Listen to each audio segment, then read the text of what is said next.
안녕하세요. 저 최민수 수의사라고 합니다. 반갑습니다. 오늘 제가 말씀드릴 내용은 입체적인 데이터 분석이라고 표현을 했는데요.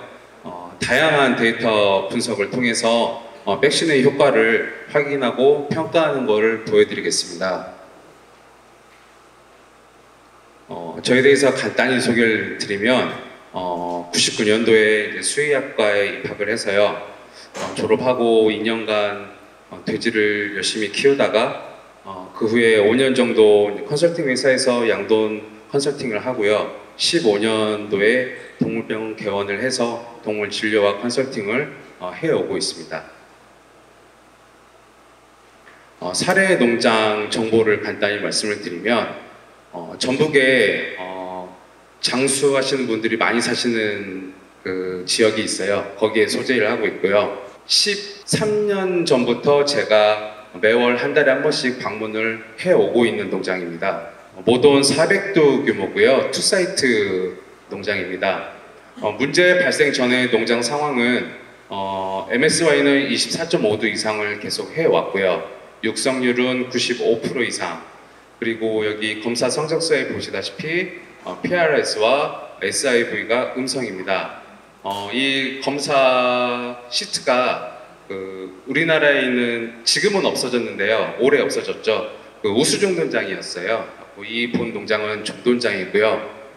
하나 덧붙여서 말씀을 드리면 이 농장은 현장에서 수기 관리와 전상 관리를 계속 잘 유지를 하고 있는 농장입니다.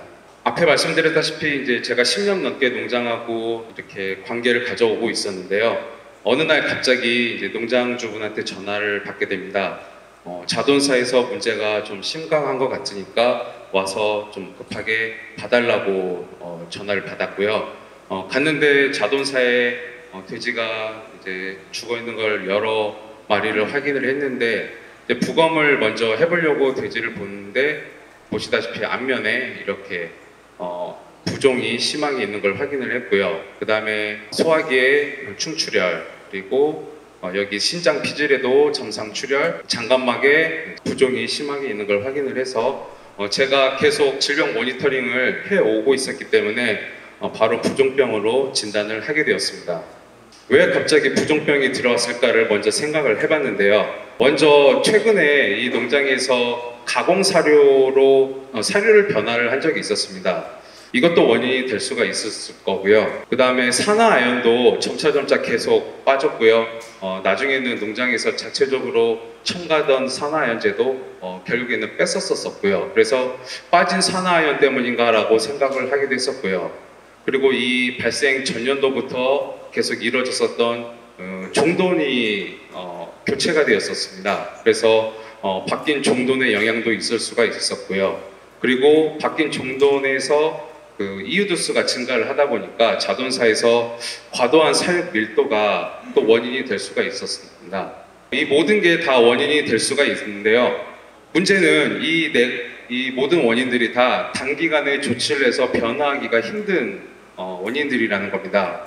그리고 더 중요한 거는 원인이 무엇이든지 간에 발생하면은 제거를 잘 할 수 없는 이 부종병을 빨리 컨트롤 해야겠다는 생각을 먼저 하게 됩니다.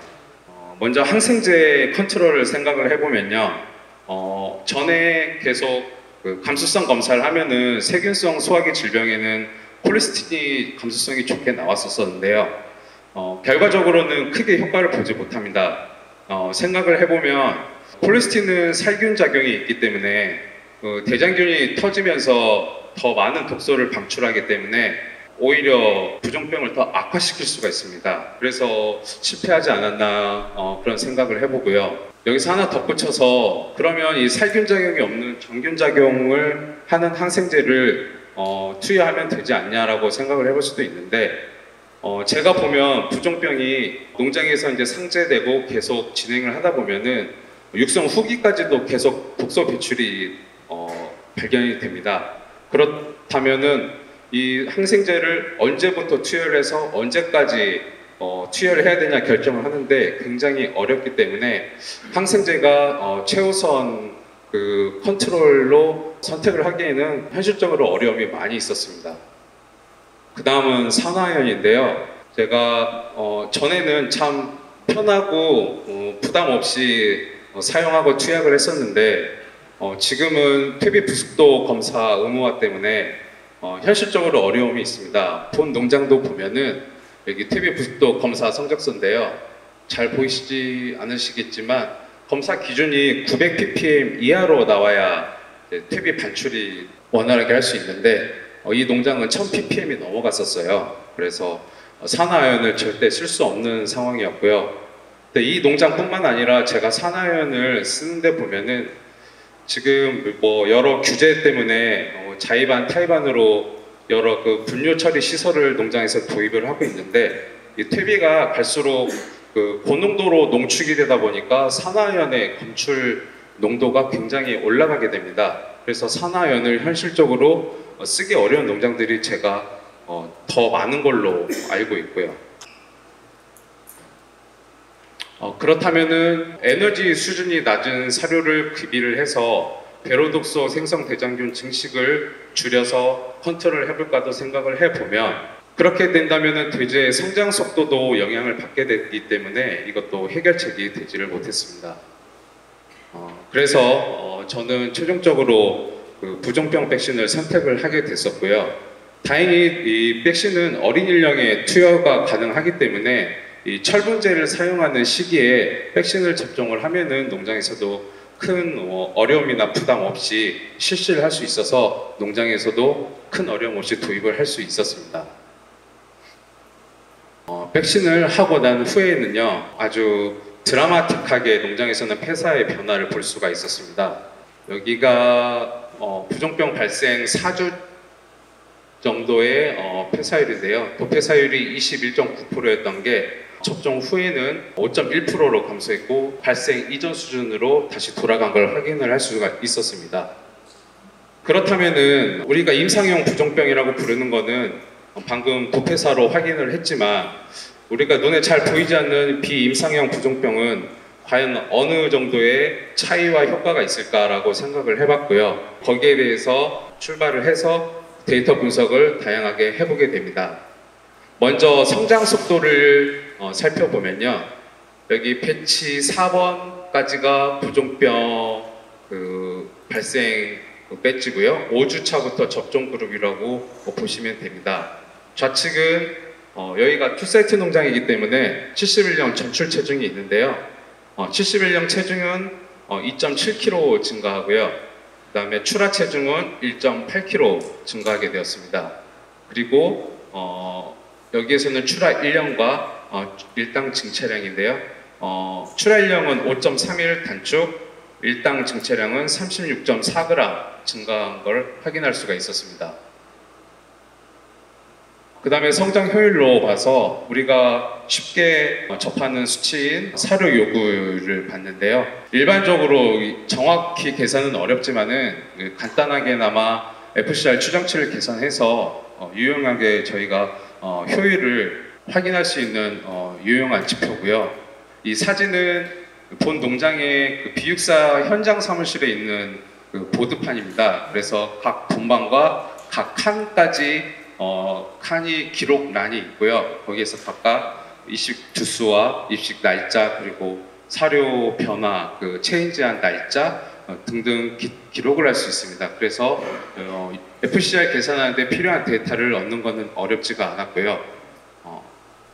최종 그 데이터 분석 결과 사료 요구율은 0.1이 감소한 걸 확인을 했고요. 출하 시까지 계산을 했을 때는 두당 사료량이 10.4kg 증가한 걸 계산을 할 수가 있습니다. 본 농장은 그 앞에 말씀드렸다시피 종돈장이기 때문에 그 분양한 후보돈의 데이터가 빠져 있습니다.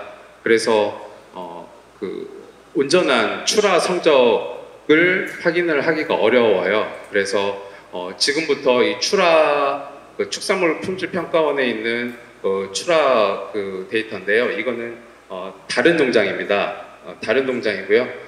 이 농장은 베로독소가 확인된 비임상형이 우세한 농장이고요. 간헐적으로 임상형 증상이 나오는 농장이었습니다.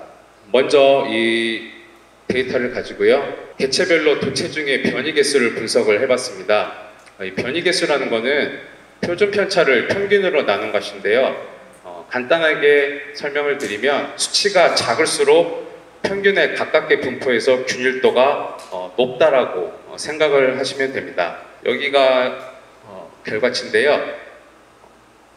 수치가 잘 안 보이는데 비피어 접종군이 6.82%고요. 그 다음에 부종병 발생 웨지는 7.45%로 균일도가 매우 유의미하게 증가를 한 걸 확인을 합니다. 근데 여기서는 수치가 그렇게 와닿지 않으신데요. 이거를 1등급 출현율로 환산을 해보면 8.1% 상승한 걸 확인할 수가 있습니다. 그래서 이거를 다시 좀 흥미롭게 환산을 하면은 너프하게 그 모돈 600두 농장이었으니까 MSY 20도로 계산을 했었을 때 연간 추가 수익이 4,100여만 원 정도가 추가 수익이 나오는 걸 확인을 할 수가 있었고요. 농장에서는 그렇게 임상형이 심하지 않았기 때문에 내가 이 정도 피해가 있었어, 이 정도 손해를 보고 있었어 라고 얘기를 했었는데 저는 이제 아니라고 얘기를 했죠. 왜냐하면 여기에 빠져 있는 게 아까 앞에서 봤던 FCR 계산 때문에 감소된 사료량이 있었고요.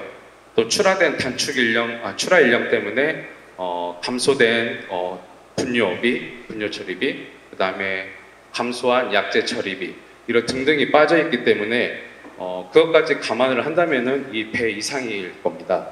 그래서 농장에서는 생각지 못했던 그 부종병에 대한 피해가 이 정도 있었다는 걸 인지하게 되었던 사례였습니다.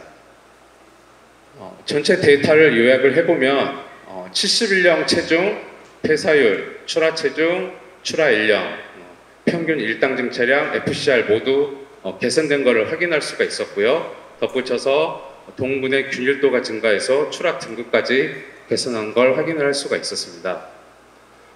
농장의 데이터 분석을 제가 하면서 느낀 거를 이 사진으로 표현을 해봤는데요. 저희가 차량이 이동할 때 과거에는 그 후방 감지 센서만 있었잖아요. 소리 나는. 그게 나중에 후방 카메라가 되고 지금은 어라운드 뷰로 나와서 차가 어디로 어떻게 이동하는지를 알 수가 있게 됩니다. 농장도 마찬가지라고 생각을 해요.